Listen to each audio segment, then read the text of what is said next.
Welcome to Northern Stage Works Radio. This is Steve Solkla, and I'll be your host tonight for a special 2020 edition of Tacky, Tricky Turkey Trivia Time, featuring the famous chef, Marcia Stewpot. Tonight's show will also include a poetry corner featuring the creative work of Nona Lendacki and Mary McReynolds, as well as music by Sarah Softitch, the dynamic duo Becky and Tom Frycheck, and Nona Lendacki. Northern Stage Works Radio productions come to you from the Lyric Center for the Arts with support from our sponsors, Essentia Health, America Bank of the North, Colbert Realty, Franston Bank and Trust, Northeast Technical Services, Northern State Bank, and the Iron Range Rotary. Thank you to them and our audience joining us for this Thanksgiving holiday. But before we begin, we felt it needed to give a brief disclaimer regarding COVID-19 and our governor's new orders. We couldn't think of a better way to do it than with a song, so here's one I wrote just an hour ago called The COVID Pokey.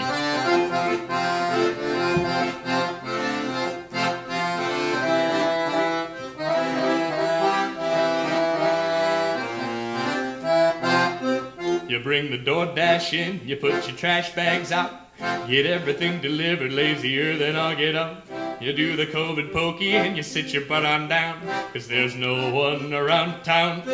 You put your face mask on, you squirt your hand sand out, collect your unemployment and you spend until you're out. Click on stuff on Amazon until you hate yourself. That's what it's all about. You got tons of fatigue, you got shortness of breath, procrastinating to get tested, causing all sorts of death. You do the COVID pokey and you're digging your own grave. Why can't you chumps behave? You do the COVID pokey. You do the COVID pokey. You do the COVID pokey. You bring conspiracies in, you leave the fact checkers out. 20,000 deaths a day. Hey, what's that all about? You do the COVID pokey and you're dying all alone. So stay the home.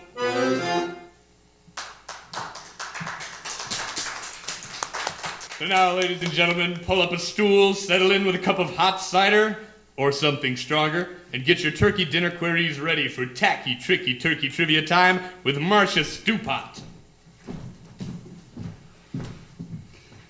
Hi everyone, I'm Stanley Stewpot. Thank you for joining me today to help celebrate my Auntie Marcia Stewpot's triumphant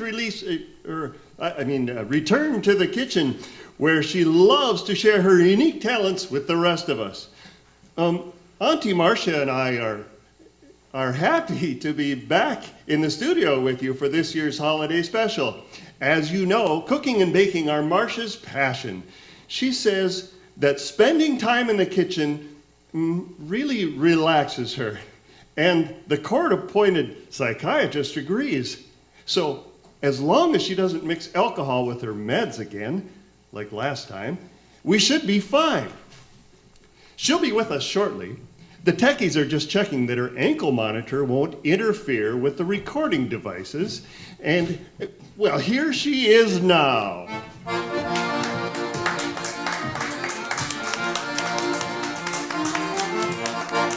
Tricky turkey trivia, it's lots and lots of fun. Wacky Wiley makes you smile, you're late and I gotta run. Hello everyone, my, it's so nice to be with you here all this glorious holiday season once again. Isn't this such a lovely time of the year? Cooking and baking and time with our families, and of course all of those fun little holiday contests and bake-offs our neighbors just insist on enjoying so very much, even if some of them are just talentless hacks that like to steal your recipe when you aren't looking, poor dears. But that's all in the past. After all, we can't all be a stewpot with 3 published cookbooks. My newest creation, Secrets to Institutional Cooking, Happily Fed Patients are less likely to shank each other or you, is on the shelves at local bookstores just in time for Thanksgiving. Auntie Marcia, I know that many of our followers are anxious for some turkey cooking advice from you. We have a couple on the line right now, and I'm sure whatever you tell them, they'll gobble right up. Yeah. Well, anyway, how about we take a call and Yeah, you're supposed to read that card, Auntie. It's Ticky, Tricky, Turkey trivia time where our callers can ask those tacky or tricky turkey questions and we'll try to save turkey dinner together. Oh dear, Stanley, please be a dear and fetch my glasses for me. I think I'm gonna need them. The readers are the bifocals. The 16-ounce ones. Oh, well, tell you what. Let's take a caller. Caller 1, you're on the air. Yeah, hey, Miss Marcia, how you doing? Excuse me, do I know you? Wait, is that Charlie? I didn't know they reinstated your phone privileges. Well, Big Jerry, he stepped out for a cigarette break, so I grabbed his phone, see? I only got a minute, you know, but we're all rooting for your new show. Well, that's very kind. We are on the air, dear. Do you have a turkey cooking question for me? So I'm thinking about this hot, sexy little butterball. I'm sorry, we seem to have lost the connection with caller 1. Caller 2, you are on the air. Yeah, I have a question. You betcha. How long are you supposed to soak a frozen turkey before you cook it? I tried that last year, but it didn't work out so well. Well, dear, it depends on how large the bird is, but I generally recommend 3 to 4 days in cold water. What happened last year? Well, I put the bird in the pool to soak, but when I came back, it was gone. In the pool? I'm sorry, sweetie. Is that splashing in the background? Oh, you betcha. That's the twins. I have the birds soaking in the bathtub with them. It's bath time, don't you know? Figured I'd kill 2 birds with 1 stone. 2 birds, that's a little joke I threw in there for you. That one's free. Stanley. Well, how about we take a break for some music while Auntie Marcia prepares this year's secret holiday recipe. Stay tuned. We'll be right back with more exciting questions on Tacky, Tricky, Turkey Trivia Time with Marcia Stewpot. Tacky, tricky, turkey, trivia's lots and lots of fun. Wacky, wily, makes you smiley, I'm late, I gotta run. All right, folks, you heard the man. Let's have a song from our hometown sweetheart, Sarah Softitch. All right, thanks, Steve. Let's drive north into the country to the land of lakes and pines. Cross over that big old bridge with a view of the iron mines. Grandpa's cabin is calling, fish are biting in the lake. The sun is shining on the island rain. Parade on every main street on 4th of July. Polka bands and hunting stands and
That was On the Range, performed by Sarah Softich. Marcia Stewpot will be back in a few minutes. Now it's time for Poetry Corner. We have two poets with us tonight. Our first reading is by Mary McReynolds, reading her narrative poem, Holiday Traditions. Thank you, Steve. Holiday traditions. It begins with unearthing the couch and chairs in the family room. A panic box receives papers and flotsam from horizontal surfaces, all deposited since the last gathering. I get out the pledge and swear to do the cleaning more often during the next year. Starting with the piano, there really are 88 keys of ivory and ebony somewhere on that grand, and the potential for gathering round and singing the holiday classics is a hope I cling to. Moving on, the kitchen. Though used every day of the year, it's most often in the purview of the men of the house. I just bring home the bread and the bacon. The specifics of bread put back in the bread box, toast crumbs wiped away upon deposit, boxes, jars, and bags of food put away in their proper place is not a battle I choose to fight on a daily basis. Once the granite counters and glass cooktop gleam to my needs, I can start the creative traditions. First, the turkey, stuffed with bread cubes, celery, onion, walnuts, and sage. Then the pies, apple and pumpkin. Next, peeling the root crops, rutabaga, sweet potato, and carrots, ready for boiling, steaming, mashing, and butter. While the ovens roast and bake, I'm onto the table. It's French Provincial by Ethan Allen, left to me by my mother. 4 leaves and 6 chairs, enough room to feed the masses. But first, the chore of sorting months of mail, books, gloves, keys, and pocket lint. Then finding the appropriate tablecloth, leaves and acorns, Christmas trees and pine cones, or pastel Easter egg blue, pink, and yellow. The nartaki is carefully wiped and set in place. Grandmother's silver is polished and flanks the dinner plates. In a quiet moment, I can sit and take a deep breath. I smell sage, clove, cinnamon, cranberries, and yeast, and a nice bouquet of wine. At last, it's time to celebrate with family and friends. Hugs, toasts, and voices colliding in conversation and catching up. Time to be round the table or tree and cherish the fact that we are, one and all, together. Then it's time to clean up.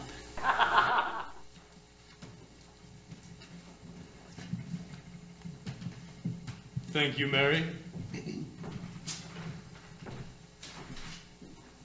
Okay, it seems that our listeners have lots of questions for Chef Stewpot this year, so let's get back to tacky, tricky, turkey trivia.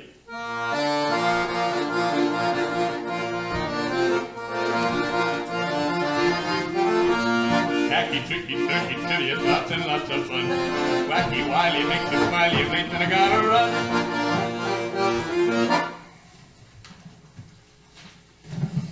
Welcome back, all my loyal fans. I just quickly whipped up a batch of our family recipe, Stewpot Snickerdoodles. Always a crowd pleaser. I'll be entering this in the neighborhood bake-off later today. Won't my neighbors be pleased?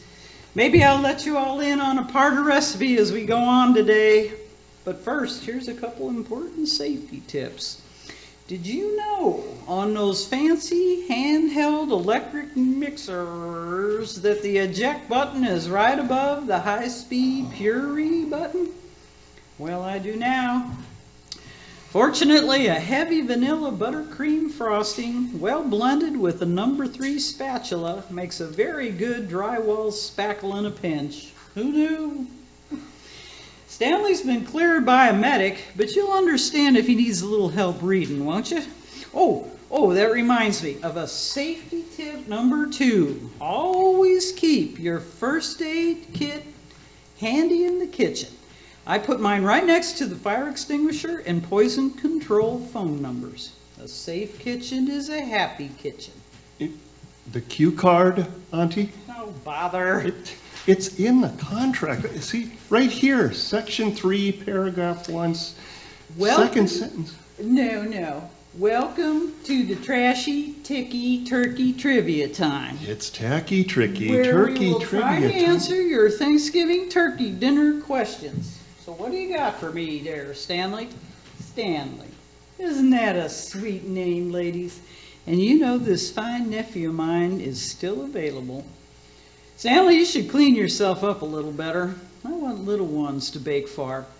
Just imagine a bunch of little stew pots running all over. Maybe we can discuss that later, Auntie Marcia. In the meantime, here's an emailed question from one of your listeners, Puzzled in Palo. How do I know which is a good turkey to purchase for Thanksgiving dinner? This is the first time I'm cooking for my mother-in-law, and I'm really nervous. That's a very good question, Pissed or Puzzled in Palo. So here are some things to look for. Everybody always says, get the biggest bird you can. I don't always agree. Sometimes the bigger birds are older and tend to be less tender and dry out more in the oven, so look for a younger bird. Also, I'm not fond of those birds that are injected with fillers and extra fluids. A good turkey should stand on its own without all those unnecessary additives. Really, you don't need more than a 13 to 15 pound bird for a decent family gathering. Maybe even less if you have plenty of accompanying sides. Well, that's very sound advice. Well, especially for those folks with only... Speaking a of few old, dried up, over-injected buzzards, I wonder what my dearest neighbor, Eunice Cobblebottom, will bring to the bake-off this year.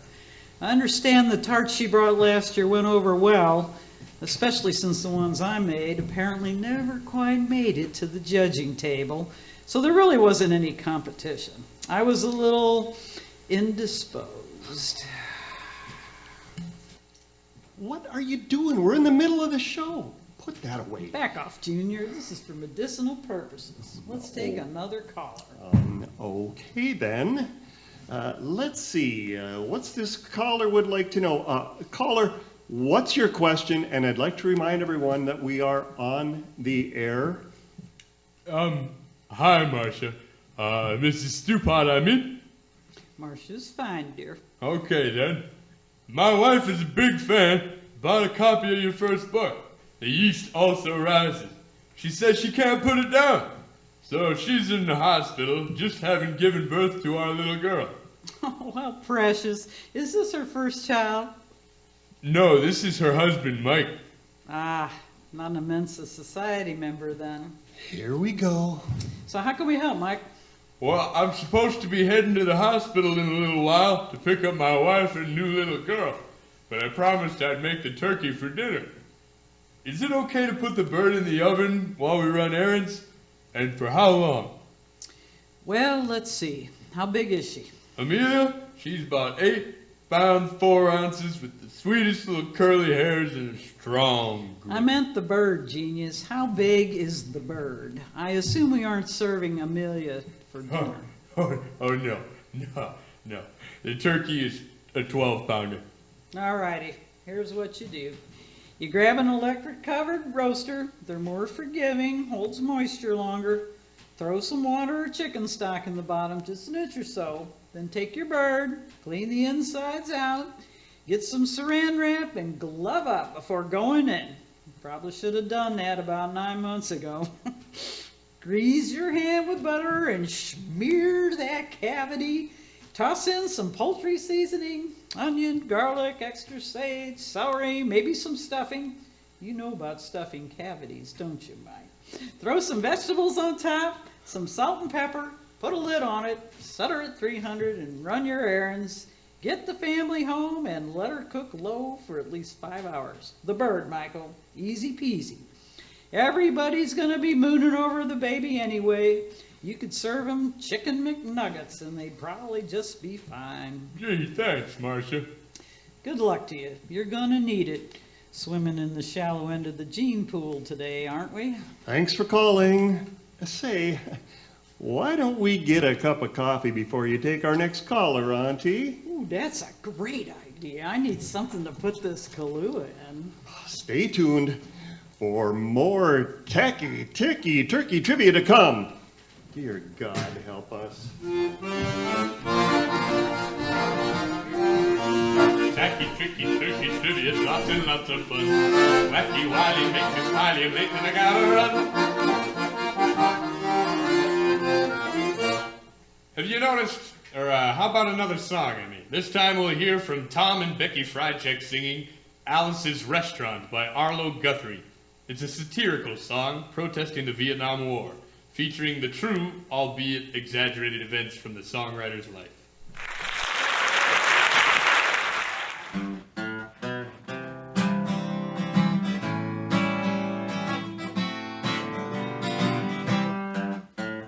You can get anything you want at Alice's Restaurant. You can get anything you want at Alice's Restaurant. Walk right in, it's around the back, just a half a mile from the railroad tracks. And you can get anything you want at Alice's Restaurant. This is a song called Alice's Restaurant. It's about Alice and the restaurant. But the thing is, Alice's Restaurant is not the name of the restaurant, it's just the name of the song, and that's why I call it Alice's Restaurant.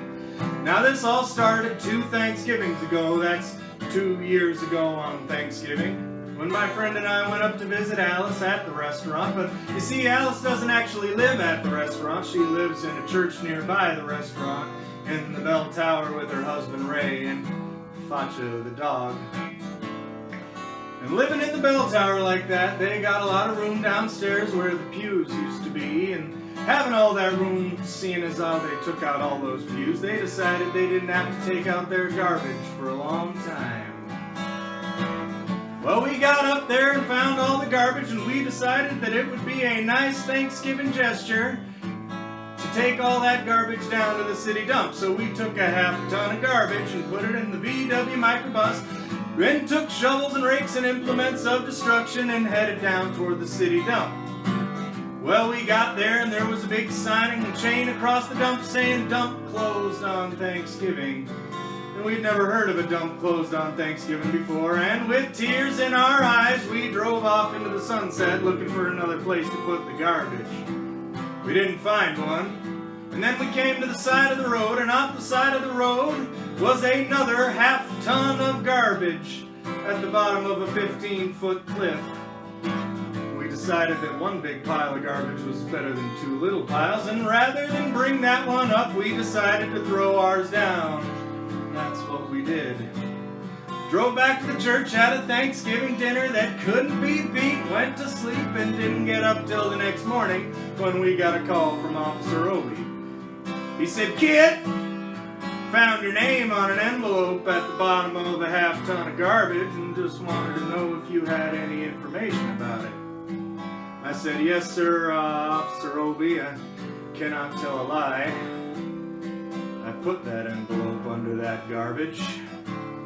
But after speaking to Obi for about 45 minutes on the telephone, we arrived at the truth of the matter, and he said we had to go down, pick up the garbage, and also had to go down to speak to him at the police officer station. So we got in the VW microbus with the shovels and the rakes and the implements of destruction and headed down toward the police officer station. Now, friends, there was only 1 or 2 things that Obi could have done at the police officer station. And the first was that he could have given us a medal for being so brave and honest on the telephone, which wasn't very likely, and we didn't really expect it. And the other thing was he could have bawled us out and told us never to be seen driving garbage around the vicinity again, which is what we expected. But when we got to the police officer station, there was a third possibility we haven't even counted upon, and we were both immediately arrested. handcuffed. I said, Obie, I can't pick up this garbage with these here handcuffs on. He said, shut up, kid. Get in the back of the patrol car. And that's what we did. Sat in the back of the patrol car and drove to the, quote, scene of the crime, unquote. Now I want to tell you about the town of Stockbridge, Massachusetts, where all of this happened. They got 3 stop signs, 2 police cars, 1 police officer. But when we got to the scene of the crime, there were 5 police officers, 3 police cars, being the biggest crime in the last 50 years, and everybody wanted to be in the newspaper story about it. They was using up all kinds of cop equipment that they had hanging around the police officer's station. They were taking tire plaster tracks, footprints, dog smelling prints, and they took 27 8x10 color glossy photos with circles and arrows and a paragraph on the back of each one explaining what each one was to be used as evidence against us. Took pictures of the approach, the getaway, the northwest corner, the southwest corner, and not to mention the aerial photography. After the ordeal, we went back to the jail and said, Obie said, I'm going to put you in the cell. He said, kid, I'm going to put you in the cell. But first I want your wallet and your belt. I said, Obie, I can understand you want my wallet, so I don't have any money to spend inside the cell, but what do you want my belt for? And he said, kid, we don't want any hangings. I said, Obie, did you think I was going to hang myself for littering? Obie said he was making sure, and friends Obie was, because he took out the toilet seat so I couldn't hit myself over the head and drown, and he took out the toilet paper so I couldn't bend the bars, roll the toilet paper out the window, slide down the roll, and have an escape. Obie was making sure. It was about 4 or 5 hours later that Alice, remember Alice? This is a song about Alice. Alice came by, and with a few nasty words to Obie on the side, bailed us out of jail. We went back to the church, had another Thanksgiving dinner that could not be beat, and didn't get up to the next morning when we had to go to court. Oh, we walked in, sat down, Obie came in with the 27 8x10 colored glossy pictures with the circles and arrows and a paragraph on the back of each one. Man came in, said, all rise, and we all stood up. Obie stood up with the 27 8x10 colored glossy pictures, and the judge walked in, sat down with a seeing-eye dog, and he sat down and we sat down. Obie took one look at the seeing-eye dog, and then again at the 8x10 colored glossy pictures with the circles and arrows, and a paragraph on the back of each one to be used as evidence against us. And then he looked at the seeing-eye dog, and then at the 27 8x10 color glossy pictures, and then back at the seeing-eye dog. And he began to cry because Obie realized that this was a typical case of American blind justice, and there weren't nothing he could do about it. And the judge was never going to look at those 8x10 color glossy pictures with the circles and arrows and paragraph on the back explaining what each one was to be used as evidence against us. We were fined $50 and had to go pick up the garbage in the snow. But that's not what I'm here to tell you about. I came to talk about the draft. See, they got a building down in New York City called Whitehall Street, where you walk in, you get injected, inspected, detected, infected, neglected, and selected. I went down and got my physical examination one day, walked in, sat down.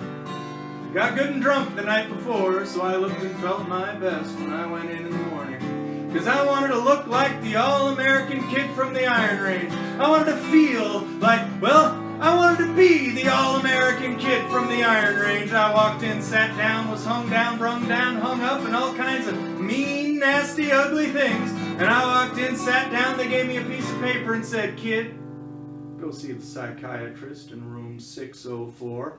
Well, I went up there, I said, shrink, I want to kill. I mean, kill. Kill! And I started jumping down, up and down, yelling, kill! Kill! And I started jumping up and down, and he started jumping up and down with me, and we were both yelling, kill! Kill! Kill! And the sergeant came over and pinned a medal on me, sent me down the hall, said, you're our boy. I didn't feel too good about it. Proceeded down the hall, getting more injections, inspections, detections, neglections, and all kinds of stuff they were doing to me in there, and I was in there for 2.5, 3, and 4 hours. Sat there a long time, going through all kinds of mean, nasty, ugly things, and I was just having a tough time there, and they was inspecting, injecting every single part of me and leaving no part untouched. Proceeded through and finally came to see the very last man. I walked in, sat down after being there a whole long time, walked up and I said, what do you want? He said, kid, we only got one question. Have you ever been arrested? So I proceeded to tell him the story of the Alice's Restaurant massacre with full orchestration and 5-part harmony and stuff like that. Other phenomenon. He stopped and he said, right there, kid. Have you ever been to court? And I proceeded to tell him the story of the 8x10 colored glossy pictures with the circles and arrows and a paragraph on the back of each one explaining what each was. He stopped me right there and he said, kid, I want you to go sit down on that bench that says Group W. I walked over on the bench there, and Group W bench is where they put you if you might not be moral enough to join the army after committing your special crime. There was all kinds of mean, nasty, ugly-looking people on the bench there. There were mother rapers, father stabbers, father rapers sitting right there on the bench next to me, and they were mean and nasty and ugly and horrible, and criminal guys were sitting there on the bench. The meanest, nastiest, ugliest one, the meanest father raper of them all was coming over to me, and he was mean and nasty and horrible and all kinds of things, and he sat next to me and he said, kid, what did you get?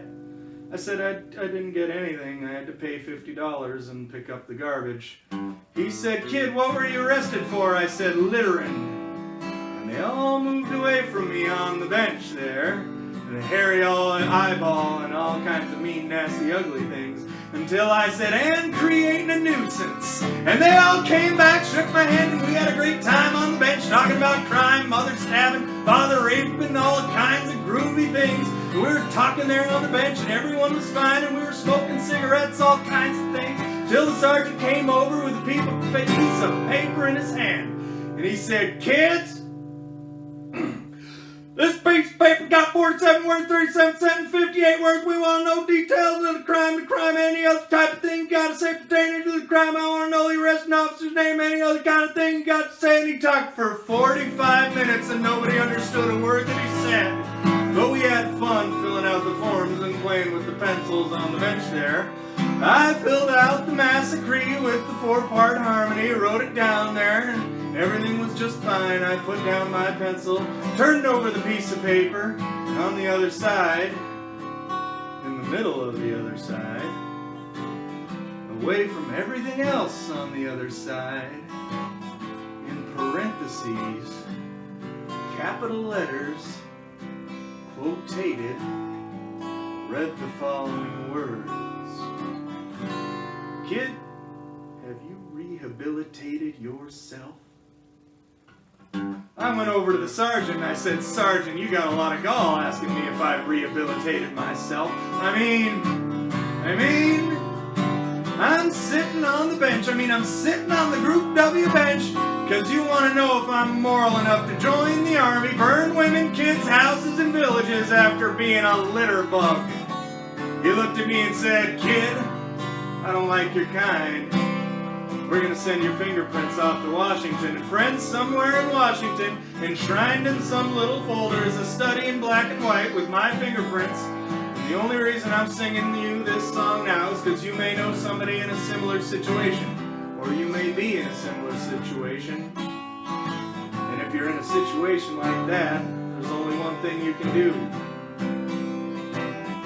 What you do is you walk into a shrink wherever you are. You just walk in and you say, shrink, you can get anything you want at Alice's Restaurant. And walk out. And you know, if one person did it, you might think they're really sick and they won't take it. And if 2 people do it in harmony, well, they'll think they're both commies and they won't take it. And if 3 people do it, can you imagine 3 people walking in, singing a bar at Alice's Restaurant, and walking out? Well, they'll think it's an organization.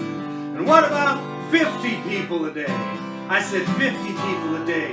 Walking in, singing a bar of Alice's restaurant and walking out. Friends, they may think it's a movement. And that's what it is. It's the Alice's Restaurant Anti-Massacre Movement. And the only thing you gotta do to join is to sing it with me next time it comes around on the guitar here. It's coming.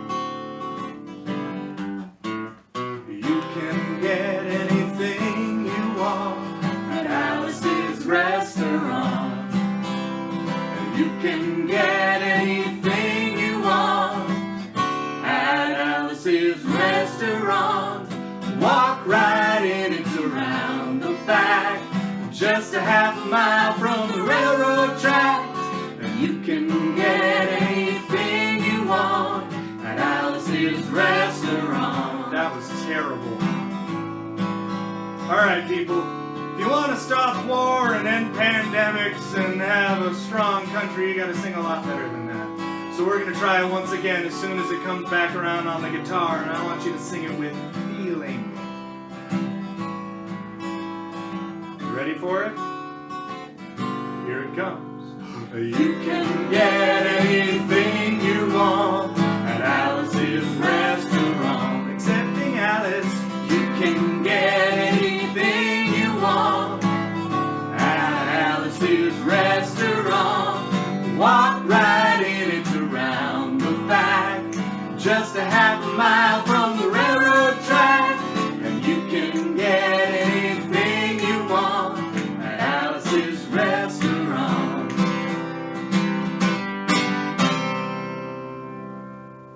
Happy Thanksgiving, everybody! Have you noticed all the stores and front yards around Virginia are already decorated for the holidays? Christmas is in the air, everyone, and Northern Stage Works Radio will be celebrating in December with the special show, Virginia's Letter to Santa Claus. Be sure to check out lyriccenteronline.org for information on that and other upcoming productions here at the Lyric. While you're there and in a festive holiday mood, you can make a generous donation. Speaking of Christmas, next we'll share a winter memory from Nona Lendacki. Here is her poem titled Leno Laid It Lump. I just got the letter that tells of what could have been a terrible tragedy. Instead, it turned out to be just an embarrassing inconvenience. I'll read it to you. Leno, that's my cousin. Leno laid a lump in his long underwear. Out in the woods, he was looking for some bear. Then all of a sudden, it came out of nowhere, and Leno laid a lump in his long underwear. Leno on that morning grabbed his parka and his cap, his pants, his warm socks, and then, just before that, a nice cozy layer of his long underwear. Put on his hunting pants and his boots, a brand new pair. Then he put on his gloves and he grabbed his long gun.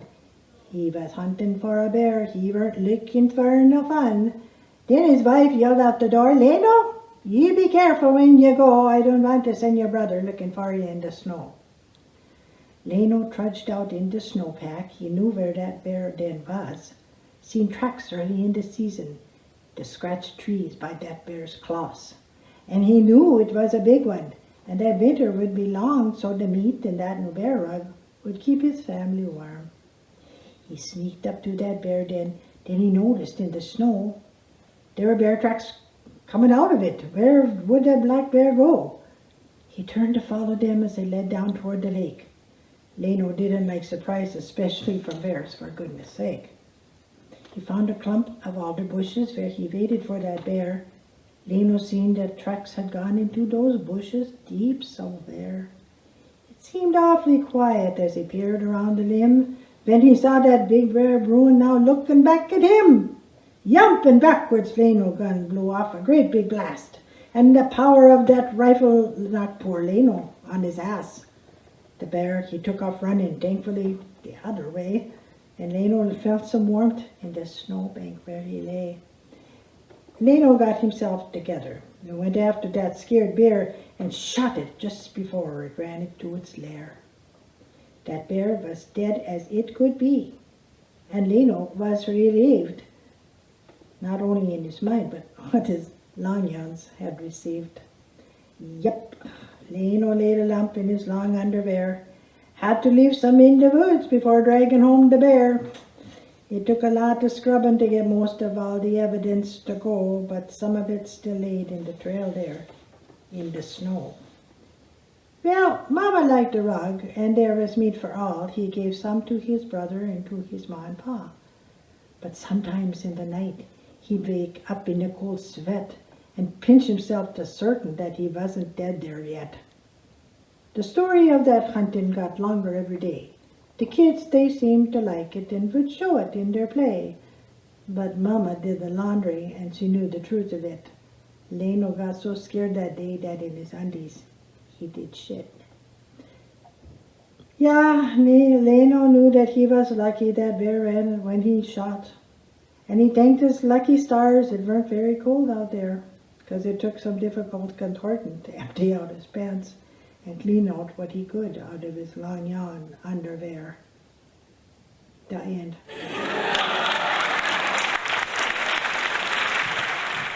Thank you, Nona, for that colorful verse. I hear Stanley Stewpot isn't a fan of bears either.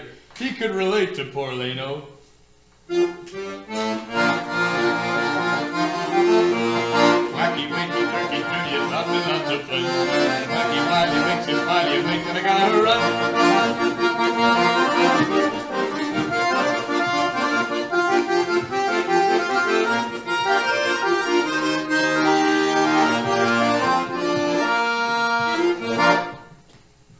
Yes, Howard. Yes, I know. I'm not sure where she keeps finding it. I dumped all the bottles I can find. Howard, we've checked the contract twice. We have to finish the segment because we could get sued for lost airtime if we don't broadcast. Howard, that's up to the FCC. And frankly, if they want to send a censor down here right now, that's just fine with me. I'd pay money to see someone try and censor out Marcia right now. Look, she's coming back. I gotta let you go. Hey, just hang in there. We're nearly through this. Yeah, bye.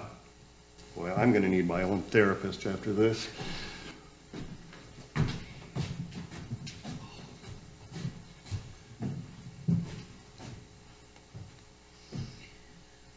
Well, welcome back to the Tacky Tinkle Time or whatever.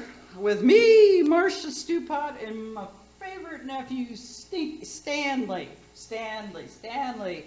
What am I going to do with you? You're just a precious little Stewpot, even if you do have a giant big stick up. Auntie, we still have a show to finish. Can you pull it together for a few more minutes? We have some callers with questions about their birds. Oh, I'll give them the bird, all right. You know, I can't figure out why you're still single, sweetie. I mean, look at that face. There's plenty of lovely ladies who would love to come home to you. Am I right, gals? Plus, they would get a piece of the Stewpot legacy. My Stanley is no slouch in the kitchen. Stanley, stand up straight. I should know. I trained him myself that whole summer he stayed with me during puberty. Look how all those zits cleared up. And when he came back from camp, the next year or two after the unfortunate bunk wedding But incident. there was a bear in the camp, Auntie Marcia. I got frightened. Probably should have taken the bottom bunk, huh? But it's okay, because we got all that quality time together making cookies and, ooh, did you try these snickerdoodles? No. These are so good. I bet old Miss Krusty Bottom's cookies won't be this good. Her snickerdoodles probably taste like cobwebs and spider farts. Overbaked hack. And ladies, if you settle down with this one, I can show you how to keep your man happy in the kitchen and in the other rooms of the house too. Auntie, maybe I don't want to get involved in a relationship right now, but I'm sorry, sweetheart. I wasn't thinking. Maybe my Stanley would rather settle down with a nice fella instead. Never let it be said that Marcia Stewpot discriminates. No sirree, Bob, it's A-OK, too. Lots of non-traditional families are making cute little gabies now. We'll get you a surrogate. Auntie Marcia. Ladies, let this be a lesson to you. Hang on to those turkey basters. They can come in useful even after the holidays. Why, you can put that baby batter right up. All right, Marcia. Enough with the baby making. I'd I'd want to bring a baby into this clown car festival freak show. Can we please try and stick to the show? Here's a question from one of our studio audience members. What is a turducken and how is it made? Are they any good for Thanksgiving? See what you can do with that, Auntie Marcia. I'm gonna go get a Valium. A turducken is an abomination. A tasty abomination. Okay, seriously, how high did somebody have to be to go say, I wonder what would happen if we shoved this turkey up a duck's butt, and then we shove that up this turkey's backside? I mean, somebody was smoking the good stuff. I've made a turducken, and boys and girls, it's a lot of work. First you gotta debone the chickie, then debone the ducky and the turkey, except you leave the drumsticks in the turkey, and you need a really sharp knife. I'd show you how, but they took all the sharp knives out of here. It's like they don't trust me at all around here. Oh well. So this wild turkey walks into a bar, and the bartender looks up and says, what are you? And the wild turkey says, well, I'm a wild turkey. And the bartender goes, oh really? Well, we have a drink named after you. And the wild turkey says, really? A Kevin? So anyway, then you make a stuffing with sausage and onions and celery and sage and breadcrumbs, and you rub that in the turkey cavities. Then you slap on the ducky, more stuffing than the chicken and the rest of the stuffing. Then you poke holes in the skin. You gotta leave the skin of the tacky turkey intact, 'cause that's how you sew the whole son of a bitch together. Yep, just one big giant loaf of meat, one big greasy nasty slab of protein, sweat and tears. And why? Nobody appreciates all the work you do anyway. They're too busy slipping their meat to the secretary at work while you're slaving over a hot stove and giving your secret recipes of that hag Eunice so she can steal your trophy like the cheap two-bit tramp my mama told me she would be. Eunice, I'm coming by for my trophy, you dime store hooker. Doggone it. I'm gonna find you.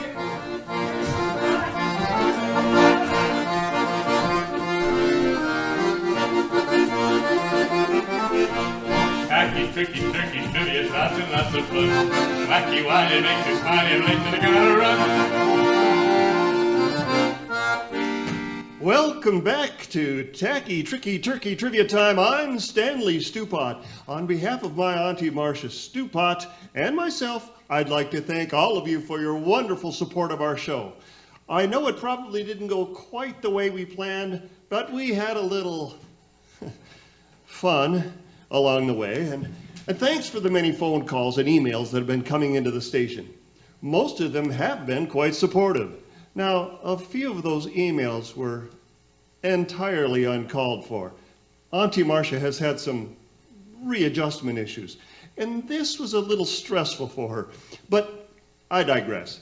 Unfortunately, Marcia has to take just a little break for the rest of the segment, so we'll run a little short this week, but we have some wonderful alternative presentations on standby. For you faithful followers, please tune in on New Year's when Auntie Marcia shares some fabulous ideas from her new book, The Marcia Stewpot Guide to Holiday Hangover Cures, sure to be a popular bestseller. Well, that's all for now. Come back next week, and until then, happy baking!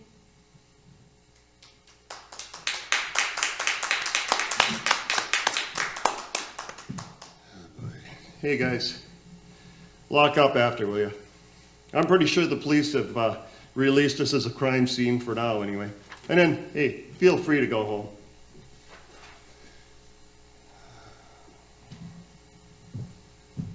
Yeah, Howard, can you book me a flight? One way. Yeah, it doesn't matter. I hear Nicaragua is kind of nice this time of year. Well, at least they have fewer COVID cases than North Dakota. Plus, from what I understand, no extradition. Yeah, thanks.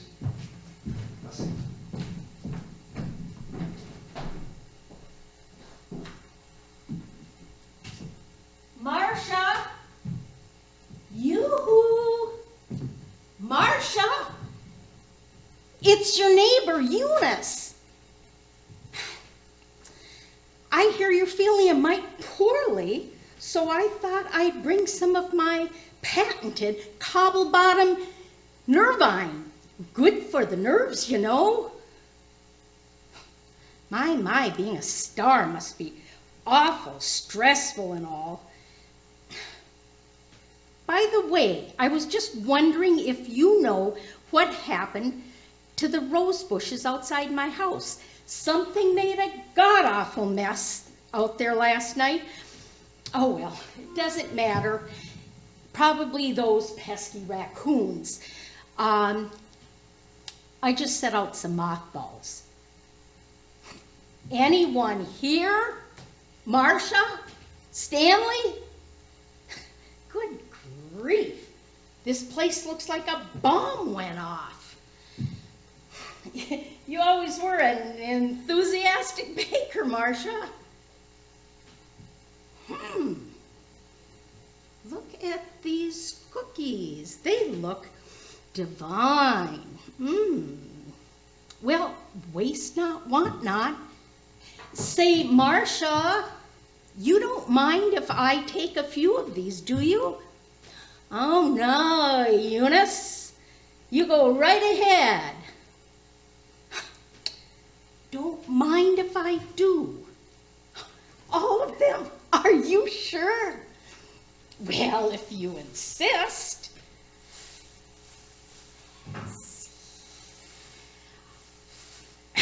Well, I guess I'll just let you rest up then. Goodness knows it must be exhausting work. You should just take a few days off, dear. Let's catch up next week for a nice game of schmear. It's been ages. Toodles.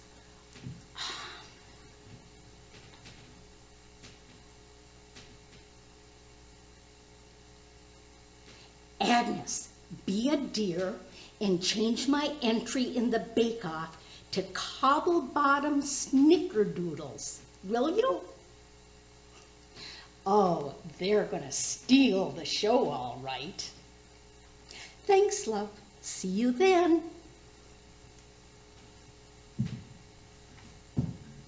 I wonder what this button does.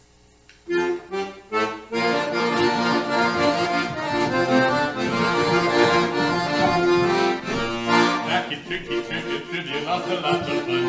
Wacky, wily, makes you smiley, straight to the gotta run.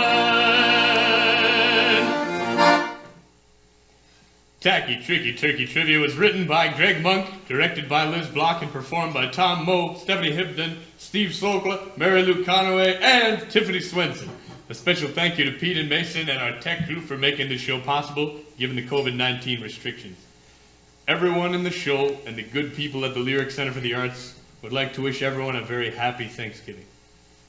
May everything that you've been thankful for this year be yours again in the upcoming year. We have so much to be thankful for.